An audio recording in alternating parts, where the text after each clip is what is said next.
부활은 기쁨입니다. 부활은 축복입니다. 부활은 두려움을 이깁니다. 예수님이 부활하시고 나서 11 제자를 만났는데 그 11 제자에게 하신 첫 번째 말씀이 뭐냐면 너희에게 평강이 있을지어다. 두려움이 너희 마음 가운데 있지 말게 하라라는 거예요.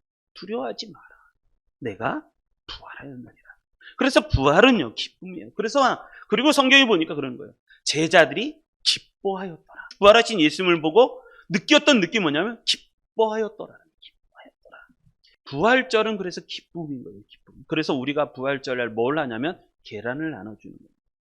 이 계란을 나눠주는 데는 여러 가지 의미가 있습니다. 예전에 십자군 전쟁 때 한 마을에 있는 많은 남자들이 전쟁터에 참여를 했습니다. 거기 어떤 남편도 전쟁터에 나갔습니다. 이 십자군 전쟁터에 나갔습니다.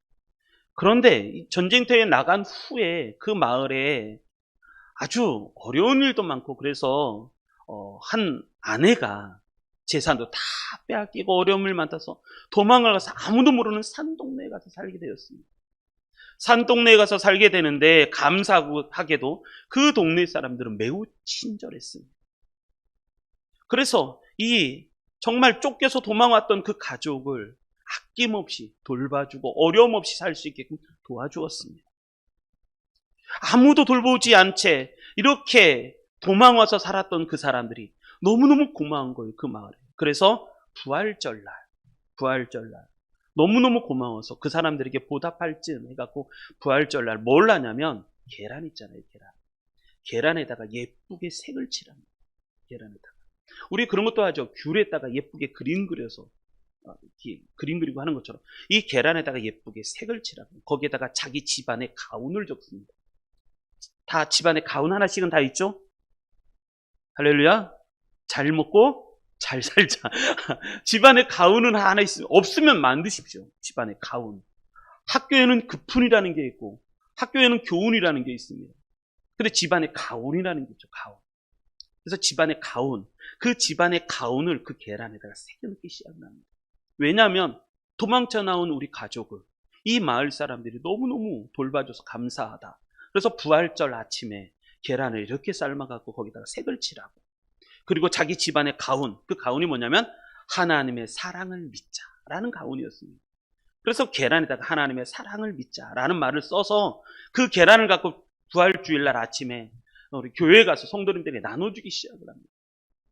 사실 그게 계기가 되어서 부활절날 계란을 나눠주는 거거든요. 너무 고맙다 해서 부활의 의미는 감사예요. 감사. 그리고 또 이 부활절에 계란을 나눠주다 보니까 또 많은 사람들에게 나눠주고 그러다가 어떤 노변 군인에게도 나눠줬어요. 어떤 군인에게도 나눠줬는데 이 군인은 병들었고 다쳤고 다리도 절고 이 군인에게 나눠줬어요. 근데 그 군인이 계란을 보더니 엉엉 울기 시작합니다. 엉엉 울기 시작합니다. 계란을 보면서. 왜냐하면 이 군인이 남편이었는데 전쟁에 참여했다가 집에 와보니까 집은 쑥대밭이 됐고 가족은 어디 갔는지 사라져버렸고 이 가족을 찾으러 산 넘고 물 건너서 찾아다니는데 찾을 수가 없는 거예요. 그러다가 허탈한 마음으로 어느 마을에 갔는데 계란을 쭉 나눠주다 보니까 계란을 이렇게 보니까 자기 집에 가운이 적혀있는 거예요. 가운. 하나님의 사랑을 믿자. 너무너무 기뻤어요. 가서 이 계란 줄 사람이 누구냐 가서 찾아봤더니 자기 아내, 자식들 계란을 나눠준 거예요. 너무너무 기뻐갖고 가족을 만나서 이 마을에 너무 감사하고 주일날 부활주일날 하나님께 영광을 돌려드리면서 하나님을 찬양하고 그 다음서부터 계란을 나눠주는 습관이 있어서 지금까지 전통적으로 벌써 1000년이 지났잖아요. 지금도 계란을 나눠주는 습관이 우리 교회 안에 전통으로 남아있는 거예요. 그래서 예전에 계란했을 때는 다 계란할 때 지금은 너무 포장도 잘 돼 있고 뭐 뜨거운 물에다가 한번 탁 담기기만 하면 착 달라붙기도 하고 예쁘게. 근데 옛날에는요 이 계란을 나눌 때 어떻게 나누냐면 다 일일이 그림을 그렸어요.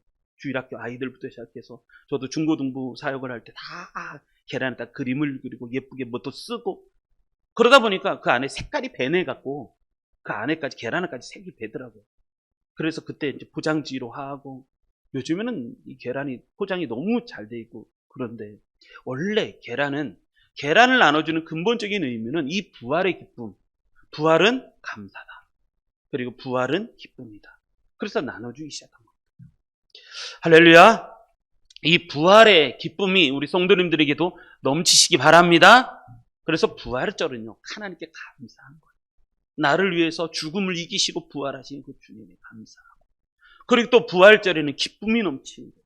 나를 위해서 부활하신 그 주님을 내가 만나면서 기쁨이 넘치고, 그런 은혜가 우리 성도님들에게 넘치시기를 주님의 이름으로 축복합니다. 자, 오늘 말씀은 그 말씀입니다. 부활의 기쁨으로 승리하라. 부활의 기쁨으로 승리하라. 부활의 기쁨이 우리 가운데 어떻게 넘치게 해야 할 것인가 라는 말씀입니다. 부활의 기쁨을 빼앗기지 마시기를 주님의 이름으로 축복합니다. 부활의 기쁨을 빼앗는 것이 너무 많이 있습니다. 우리는 부활의 기쁨을 지켜야 되고 싸워서 이겨야 되고 이 부활의 기쁨을 빼앗기지 않아야 됩니다. 이 부활의 기쁨을 누리는 방법에 대해서 오늘 말씀을 통해서 같이 은혜 나누기 원합니다. 자, 세 가지로 말씀을 통해서 은혜 나누겠습니다. 첫 번째 24절, 25절. 우리 같이 읽겠습니다. 시작. 12 제자 중에 하나로서 디두모라 불리우는 도마는 예수께서 오셨을 때에 함께 있지 아니한지라 다른 제자들이 그에게 이르되 우리가 주를 보았노라 하니 도마가 이르되 내가 그의 손에 못자국을 보며 내 손가락을 그 못자국에 넣으며 내 손을 그 옆구리에 넣어본지 않고는 믿지 아니하겠노라 하니라. 아멘. 부활의 기쁨을 누리려면 어떻게 될 것인가? 첫 번째, 의심을 깨버려야 돼요. 부활의 기쁨을 누리기 위해서는 첫 번째 해야 되는 게 뭐냐면 의심이라는 것을 깨버려야 될 수 있어요. 오늘 본문에 보니까 그렇습니다. 도마가 어느 날 제자들이 모인 곳에 딱 와봤더니 그 10명의 제자들이 다 하나같이 뭐라니? 우리가 주님의 부활을 봤다는 거예요. 우리가 주님의 부활을 보았다. 24절. 12 제자 중에 하나로서 디두모라 불리우는 도마는 예수께서 오셨을 때 함께 있지 아니한지라. 함께 있지 않았어요. 왜 빠졌는지는 모르겠어요. 하여간 함께 있지 않았어요. 다른 제자들이 그 함께 하지 않았던 도마에게 이렇게 얘기합니다. 우리가 주님을 보았다. 우리가 주님을 보았다. 주님 부활하셨어. 우리가 주님을 보았어. 그랬더니 도마가 하는 얘기가 이렇게 말하는 겁니다. 에이, 웃기는 소리 하지 마. 죽은 사람이 살아났다고? 내가 그의 손에 못자국을 보며 내가 내 손가락을 그 못자국에 넣으며 내 손을 그의 옆구리에 넣어보지 않고는 나 믿지 못하겠어. 야, 니들이 봤다고? 에이, 거짓말하지 마. 여러분, 부활의 기쁨을 빼앗아가는 게 있어요. 그게 뭐냐면 의심이라는 거예요. 의심. 내 생각이 그것을 믿지 않는 거예요. 칼 세이건이라는 교수님이 계십니다. 아주 유명한 책을 썼죠. 코스모스라는 책을 썼습니다. 이분은 프로그램에 나가서 이제 자기가 말하는 이 코스모 우주의 진리에 대해서 얘기를 하는데 이 사람 하나님 믿지 않아요. 머리가 엄청 똑똑합니다. 비상합니다. 근데 하나님을 믿지 않아요. 이 사람이 코스모스라는 프로그램으로 이게 주제로 가서 다큐멘터리를 하는데 시청자가 전 세계의 3%가 모였어요. 전 세계. 어마어마한 수십억 사람들이 이걸 본 거예요. 이 방송을. 뿐만 아니라 이 사람의 이 이야기들을 책으로 썼습니다. 책으로 써서 냈는데 뭐 우리나라에도 번역이 되었고 과학 교양서 고전으로 자리 잡혔습니다. 60개국에 번역되어서 600만 권이 팔렸습니다. 보통 뭐 10,000권만 팔려도 베스트셀러라고 10만 권을 팔리면 어마어마한 책이죠. 100만 권이 팔렸다? 그건 무지무지하게 잘 팔려요. 근데 이 사람의 책은 600만 권이 팔려 전 세계 60개국에 번역이 되었어요.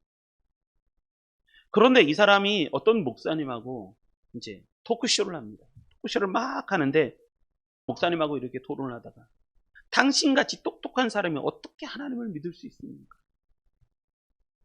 당신같이 똑똑한 목사님이 어떻게 하나님을 믿을 수 있습니까? 그랬더니 목사님이 그의 말에 이렇게 되물었습니다. 어떻게 당신같이 똑똑한 사람이 어떻게 하나님을 믿지 않을 수가 있겠습니까? 어떻게 당신같이 똑똑한 사람이 하나님을 믿지 못합니까? 그러다가 한참 또 얘기가 오고 하다가 목사님이 이렇게 그분에게 이렇게 질문했습니다. 가족을 사랑하죠?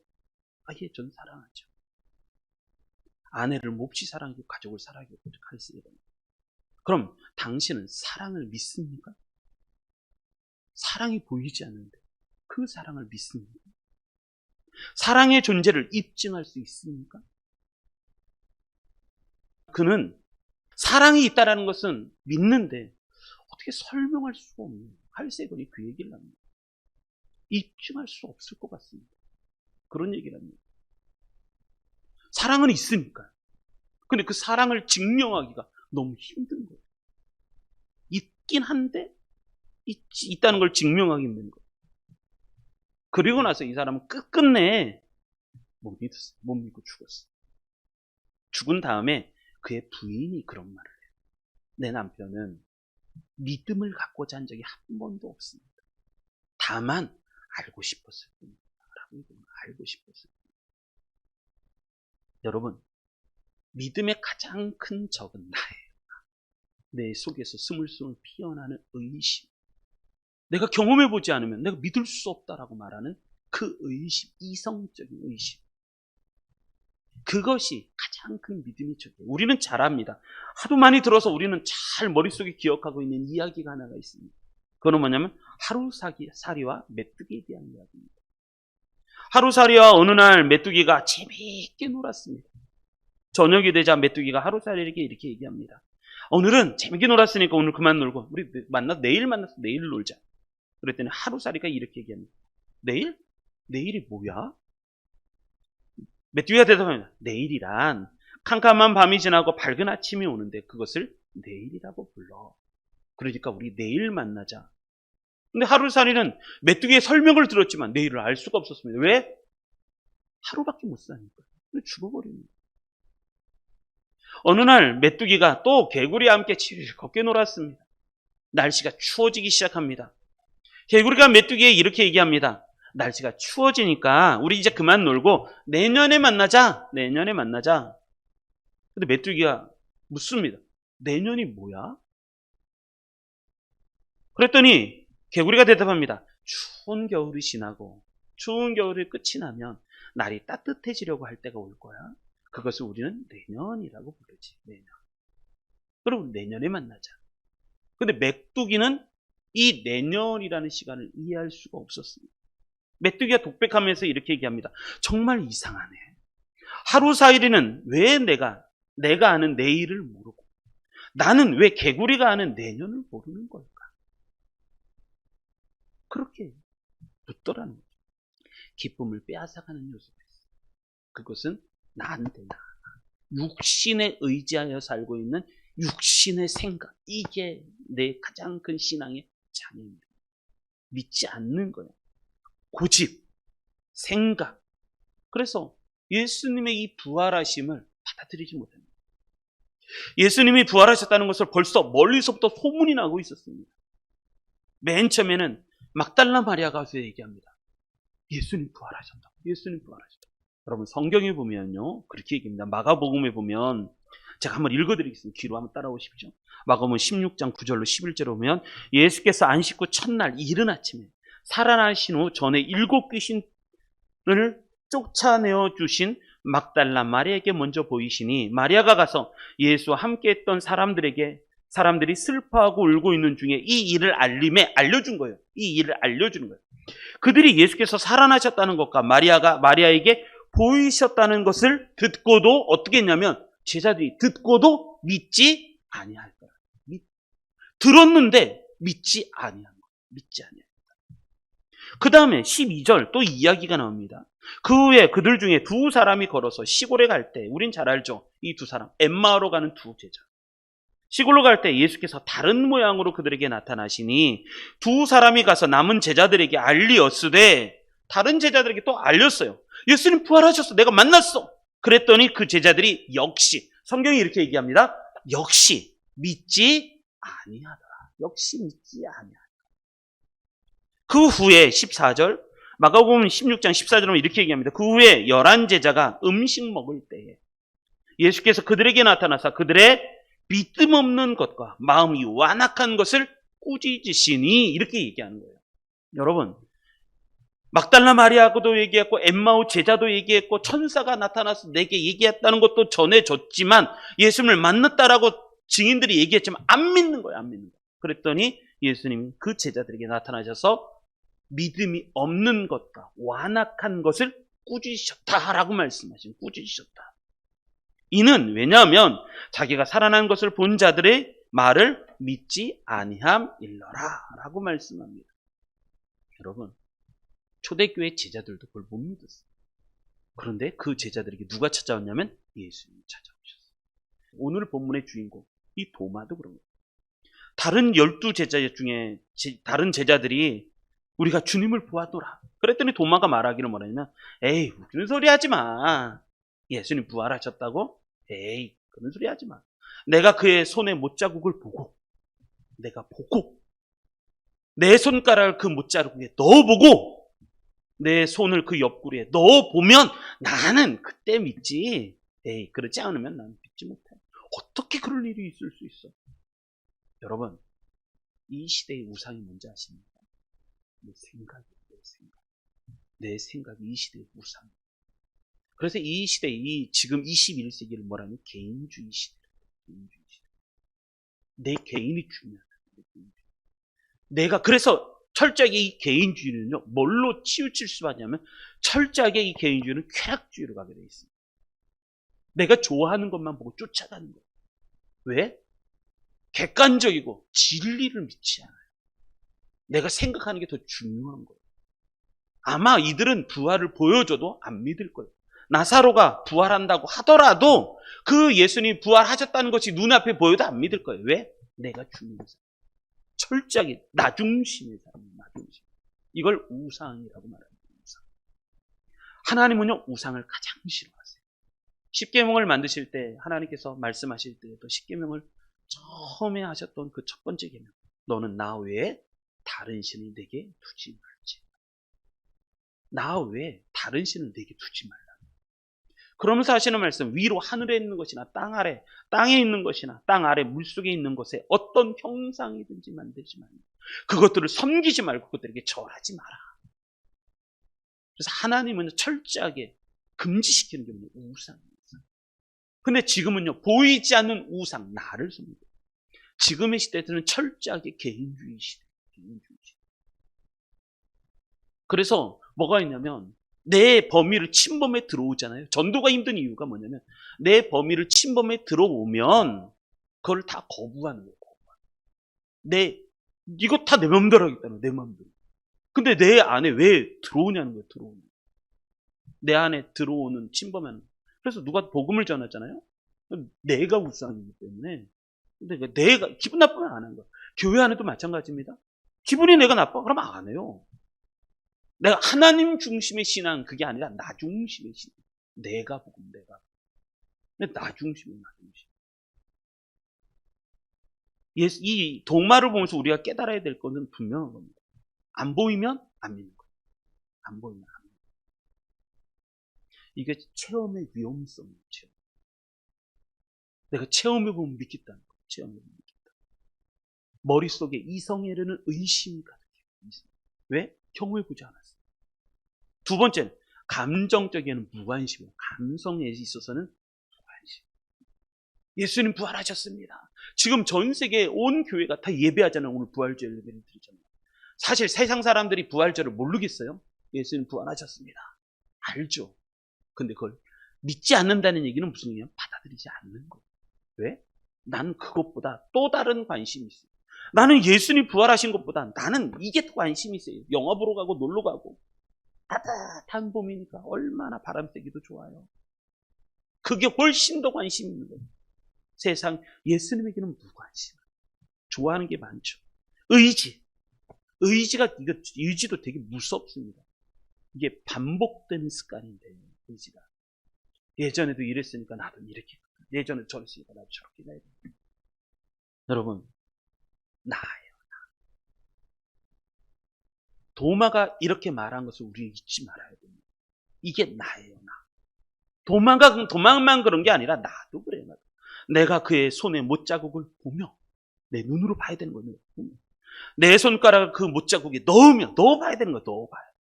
내 손을 그 옆구리에 넣어보지 않고는 믿지 아니하겠노라. 넣어봐야 돼. 믿었다라고 말하는데, 야, 내가 경험해보지 않았는데 그걸 어떻게 믿을 수 있겠어?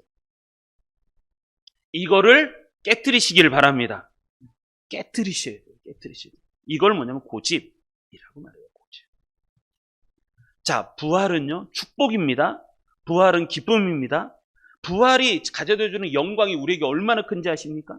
부활을 통해서 우리는 뭐를 아냐면 죽음이라는 걸 알아요. 왜냐하면 이 부활이라는 걸 통해서 죽음을 이기신 거예요, 예수님. 이기시고 부활 다음의 세계가 있다는 것을 이 부활을 통해서 예수님이 열어놓으신 거거든요. 부활을 통해서 죽음 다음의 세계가 있다는 것을 예수님이 객관적으로 보여주신 거예요. 그리고 부활 다음에 영생이라는 게 있어요. 영생. 부활 다음에 영생이라는 시간이고, 부활 다음에 뭐가 있냐면 나도 예수님처럼 부활할 거랍니다. 할렐루야. 한번 따라하시면, 나도 예수님처럼 부활할 겁니다. 근데 예수님의 몸은요, 인간의 몸이 아니에요. 소생이 아니에요. 소생. 죽은 자가 치료받고 살아났다, 이 정도가 아니에요. 예수님의 몸은요, 변화예요. 예전에는 밥 안 먹으면 배고팠고, 몸이 피곤하면 자야 됐고, 아프면 병이 걸리면 또 치료받아야 되고. 근데 예수님의 몸은요, 그런 몸이 아니에요. 부활의 몸. 천사의 몸도 아니에요. 천사는 영만 있잖아요. 영. 그래서 천사는 형태를 규정짓기가 어려운 거예요. 왜냐하면 영이기 때문에. 그런데 예수님은요, 육체의 모습은 갖고 있는데 그 육체의 모습이 육체의 모습이 아니에요. 생선도 먹고 떡도 먹고, 그렇지만 예수님의 몸은 시간과 공간의 제약을 받지 않아 새로운 부활체 생명으로 변화되셨어요. 그래서 부활하셨다라는 건 뭐냐면 나도 그렇게 될 거라고 하는 소망이 있는 게 부활이에요. 그리고 예수님이 이 부활하심으로 또 드러내는 건 뭐냐면 하나님은 살아계십니다. 예수님이 죽었는데 하나님이 예수님을 부활시키셨단 말이에요. 그래서 하나님이 살아계시고 영생, 영원한 생명이 있고 천국이 있다는 것을 뭘로 하냐? 부활로 하는 거예요. 만약에 예수님이 부활하지 않았어요, 그럼요, 기독교는 존재하지 않아요. 부활이 없는데 어떻게 믿어요? 2000년 동안 존재할 수 있었던 이유 중에 하나는 부활 때문에. 부활이 없으면요, 이 세상에 기독교는 없어요. 다른 종교, 철학은 있을지 모르겠죠.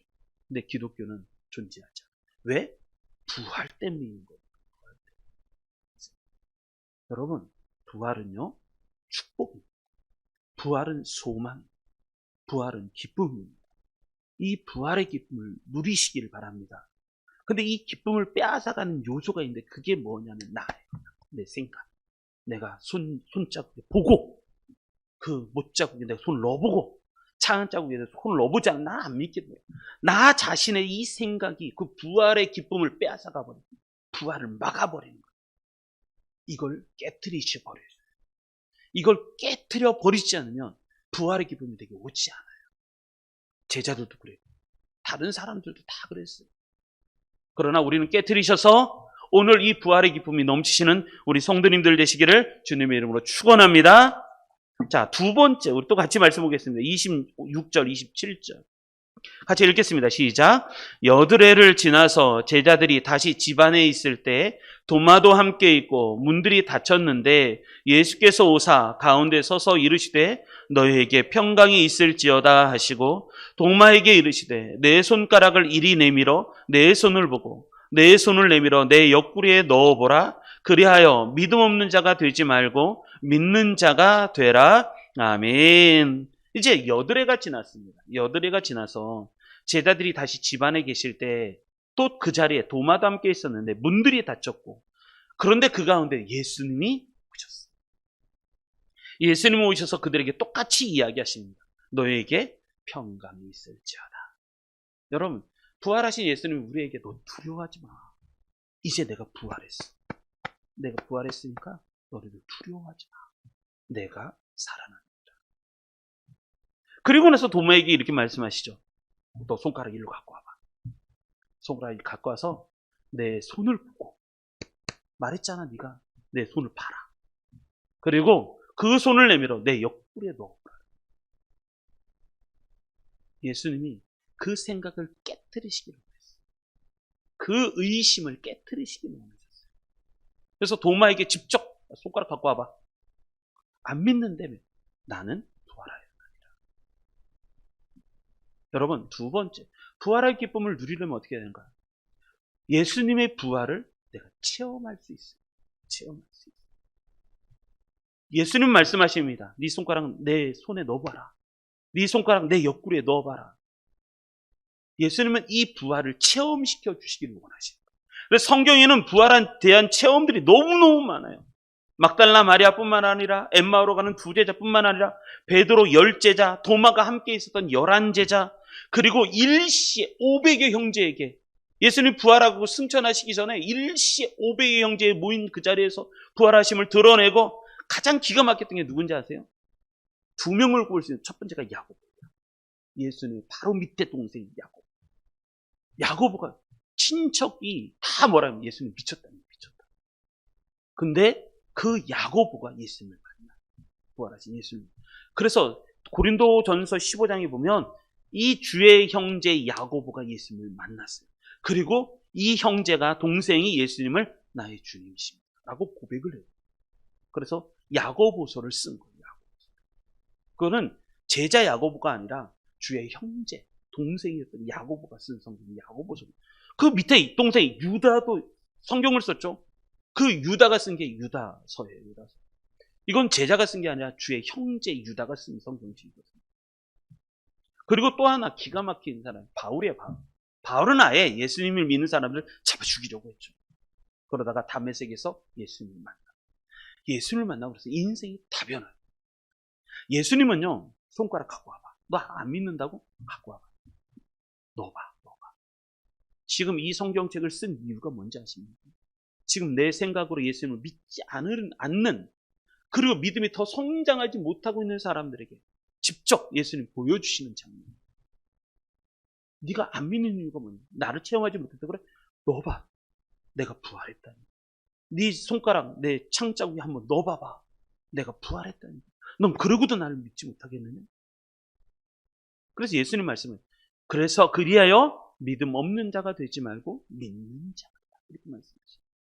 한번 따라하겠습니다. 믿음 없는 자가 되지 말고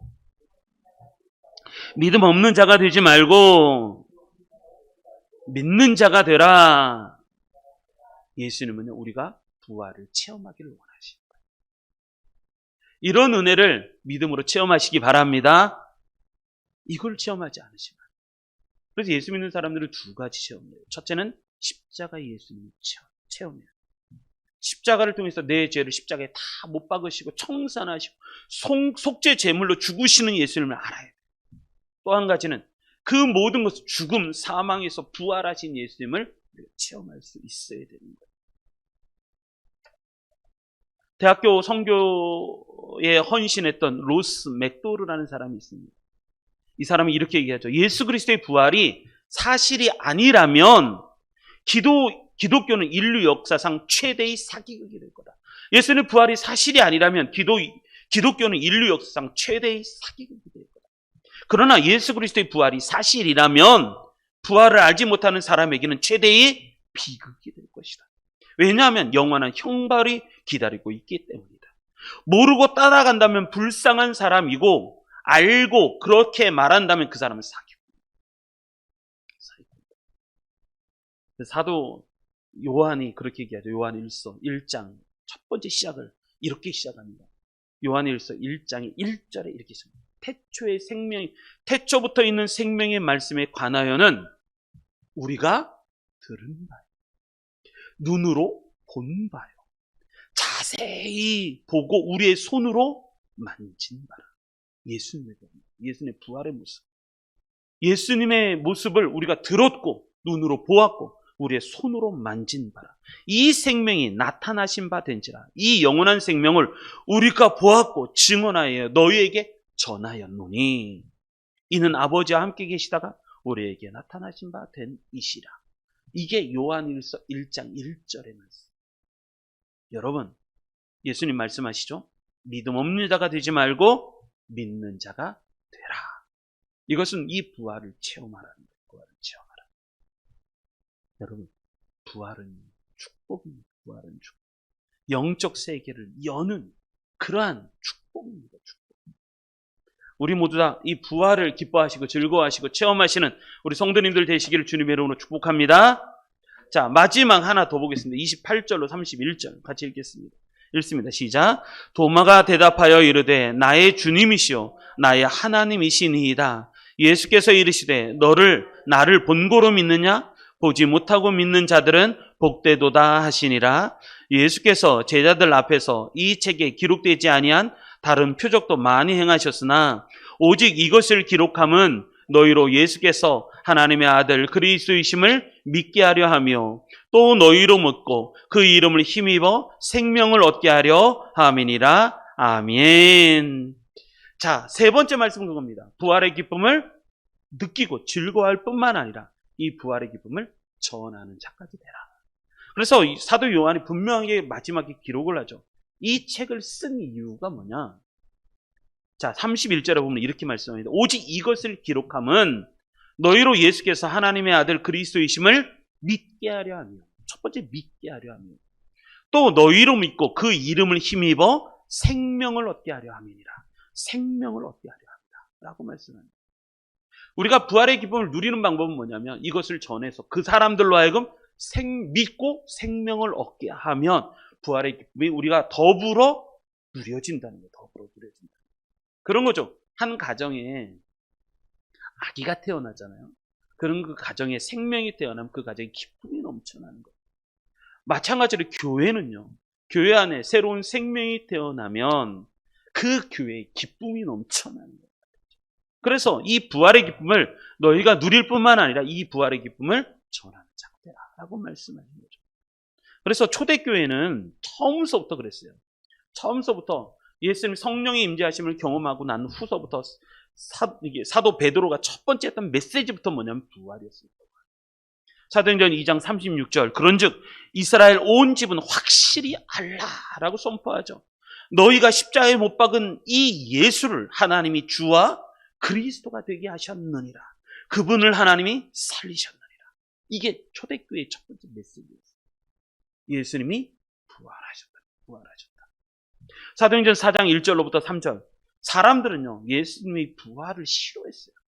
그래서 사도들이 백성에 말할 때 제사장들과 성전 맡은 자와 사두개인들이 이르러 예수 안에 죽은 자의 부활이 있다고 백성들을 가르치고 전함을 싫어하여. 그러니까 초대교회도 마찬가지였죠. 예수 그리스도의 부활을 백성들에게 가르치고 전하는 것을 싫어했어요. 싫어해서 잡고 매질하고 그랬어요. 그랬더니 베드로가 이렇게 얘기하죠. 사도행전 4장 8절로 12절 이에 베드로가 성령이 충만하여 이르되 백성의 관리들과 장로들아 만일 병자에게 행한 착한 일에 대하여 이 사람이 어떻게 구원을 받았느냐고 오늘 우리에게 질문한다면 안진뱅이가 어떻게 이렇게 일어났느냐 기적을 경험했느냐라고 우리에게 묻는다면 10절 가장 중요한 말씀 이 말씀 잘 들으셔야 돼요.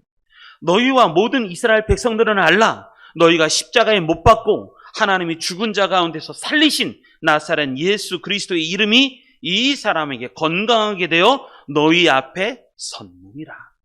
이 예수는 너희 건축자들의 버린 돌로서 집 모퉁이의 머릿돌이 되었느니라. 하나님께서 살리신 이 예수님이 모퉁이 돌이 되셨다는 거예요. 모퉁이 돌이 되셨다. 그러면서 하는 그 유명한 말씀. 다른 이로서는 구원을 받을 수 없나니. 천하 사람 중에 구원을 받을 만한 다른 이름을 우리에게 주신 일이 없습니다. 사도 베드로가 그때 선포. 초대교회 처음서부터 예수 그리스도의 죽으심과 부활. 이게 복음의 핵심입니다. 처음서부터 초대교회는 이 부활을 전하는 부활을 지금 오늘 말씀에도 그렇죠. 도마가 안 믿어. 그러니까 예수님이 손가락을 너 한번 넣어봐봐. 너 한번 찔러봐봐. 내가 부활했다. 나를 믿으라. 이 스토리를 적은 이유는 이 내용을 기록하면 너희로 예수께서 하나님의 아들 그리스도이심을 믿게 하려. 또 너희로 믿고 그 이름을 힘입어 생명을 얻게 하려 함이니라. 라고 말씀하십니다. 그런데 마지막 가장 더 중요한 말씀 29절이에요. 29절. 자, 29절이 가장 또 중요합니다. 29절 읽어보겠습니다. 시작. 예수께서 이르시되 너는 나를 본고로 믿느냐? 보지 못하고 믿는 자들은 복되도다 하시니라. 아멘. 근데 예수님이 아주 중요한 말씀 하나를 마지막에 말씀. 예수께서 이르시되 너는 나를 본고로 믿느냐? 보지 못하고 믿는 자들은 복이 있다. 라고 말씀하셨습니다. 예수님은 그걸 보여주고 싶으셨어요. 예수님은 그래서 예수님은 복음을 전하는 자들의 입술과 말을 통해서 예수 그리스도의 부활을 체험하기를 원하십니다. 그래서 우리는 성경의 말씀을 통해서 2000년이 지난 지금도 이 성경의 말씀을 통해서 예수 그리스도의 부활을 우리가 경험합니다. 그것을 우리가 체험하고 믿고 봤기 때문에 믿는 게 아니라 보지 못하고 믿는 자가 복이 있거다 하고 말씀하신 그 말씀처럼 우리가 믿기를 원하시는 거죠. 자, 우리는 다 그렇게 믿습니다. 보았기 때문에 믿는 게 아니라 보는 것도 체험하는 것도 손에 못자국에 다 넣어보는 것도 예수님 허락을 하세요. 또 그러기를 원하시고. 그러나 진짜 복된 건 뭐냐면 봤기 때문에 믿는 게 아니라 이건 도마가 다 경험을 해본 거고 우리가 보지 못하고 믿는 자들이 복되다라고 말씀하십니다. 이런 기쁨과 은혜가 넘치시기 바랍니다. 자, 오늘은 부활절입니다. 제가 세 가지 부활의 기쁨에 대해서 말씀을 드려요. 그 이 부활의 기쁨을 어떻게 우리가 누리고 승리할 수 있을까? 첫 번째, 의심을 깨버려요. 내 생각과 생각 속에 있는 이성 속에 오는 이 의심을 깨버려요. 감정 속에 있는 이 무관심을 깨버려요. 의지, 내가 다른 것을 좋아서 이끌리듯이 이거는요 내가 좋아서 한다고 생각하잖아요. 그게 아니라 자석과 같은 거예요. 자석. 못이 있으면 자석이 싹 지나가잖아요. 거기에 그냥 가서 붙는 것처럼.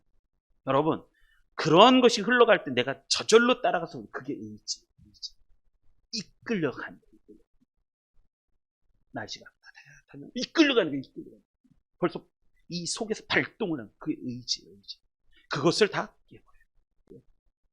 그래서 오직 부활의 기쁨을 누리고 즐거워 기뻐. 그리고 두 번째, 예수님은요 그것을 체험해 봐라라는 거죠.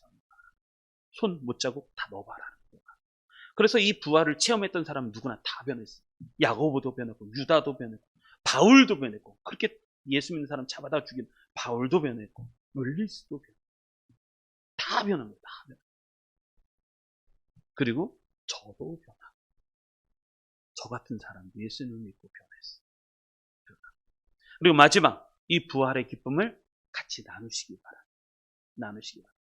계란을 여러 개 드릴 테니까 그냥 가져가셔서 우리 자녀에게도 주시고 또 가다가 저기 아파트 관리하시는 또 그 아저씨에게도 주시고 예수님 부활하셨어요 주시고 지나가다가 꼬마에게도 주시고 하여간 하나씩 다 주시기 바랍니다. 부활의 기쁨을 나누시기 바랍니다. 제가 요즘 재밌는 광고 하나를 봤어요. 지난주에도 잠깐 나누었었는데 재밌는 광고 하나를 봤어요. 이 광고는 광고예요. 광고 내용은 이렇게 돼요. 맨 처음에 아이는 텔레비전을 보고 있고 청년들은 차를 마시고 있고 또 운동하는 사람은 운동을 하고 있는데 어느 날 갑자기 뭔가 카운트다운이 시작해요. 19, 87, 6, 5, 4, 3, 2, 1 하면서 갑자기 이 사람들이 공중으로 붕 뜨기 시작해요. 공중에 뜨더니 구름 위로 이 사람들이 구름이에요. 구름 위로 이 사람들이 한 사람만 올라가는 게 이 사람, 두 사람, 저 사람 하더니 그 공중으로 쫙 올라가는 거예요. 그리고 나서 카메라가 뭐를 쫙 비추냐면 이걸 비추는 거예요. 운동하고 있는 그 자리에 헬스기구는 돌아가는데 거기 사람이 없어요. 차를 믿고 있는 카페에 찻잔도 그대로 있고 바람도 살랑살랑 부는데 거기에 사람이 없고 비어있는. 아기는 텔레비전을 보았는데 그 텔레비전은 돌아가고 있는데 아기가 거기 없어요. 제가 딱 그 광고를 딱 보자면 뭔 생각이 이거 휴거 아니야? 휴거? 주님이 나팔을 불 때 우리가 호련히 변해서 하늘나라에 올라가잖아요. 그래서 구름을 타고 오시는 예수님을 만난다고 하잖아요. 근데 그 광고가 그 광고예요. 요즘 텔레비전만 틀면 그 광고 나올걸요? 야, 이게 타이밍이 부활절 때 만들어 놓은. 이 사람들은 상업적 광고겠죠. 그런데 이게 부활과 엮어서 생각해 보니까 이건 부활의 메시지다. 믿는 사람이 공중에 이렇게 떠 올라가는. 그리고 신기하게 정말 그 그림 화면이 되면 구름 위에 그 사람들이 다 올라가 있는 구름 위에 쫙 올라오는 모습을 보이는 거예요. 그리고 카메라 앵글은 세상을 비추는데 세상에 아무도 없어요. 텔레비전 보고 있던 꼬마는 텔레비전 돌아가는데 거기 없고 차를 마시는 커피잔은 있는데 거기 아무도 없고 운동기구는 있는데 거기 없고 다 없는 거예요. 야, 이게 부활의 메시지구나. 우리도 부활할 거라고 보여주는 광고구나. 상업적 광고인데 이 광고가 아주 여기에는 부활의 광고가 되어버렸구나. 요즘 나오는 광고. 유튜브를 틀거나 뭐를 틀면요. 광고가 나와요. 야, 신기하다, 광고. 그러니까 우리는요, 부활을 하고. 오늘은 부활절입니다. 부활의 기쁨을 누리시기 바랍니다. 오늘 반찬 맛있는 거 준비했어요. 부활절이어서 우리 사모하고 그래도 오늘 맛있는 거 준비해야 되지 않을까. 가서 고기를 삼겹살을 구워 먹자니 일이 너무 번거롭고 그래도 우리 좀 맛있는 것 좀 먹자. 그래서 맛있는 거 준비했습니다. 기쁨을 누리시기 바랍니다. 오늘은 부활절입니다. 예수님 부활하셨습니다. 그래서 부활의 기쁨을 누리시고 승리하시는 우리 성도님들 되시기를 주님의 이름으로 축복합니다.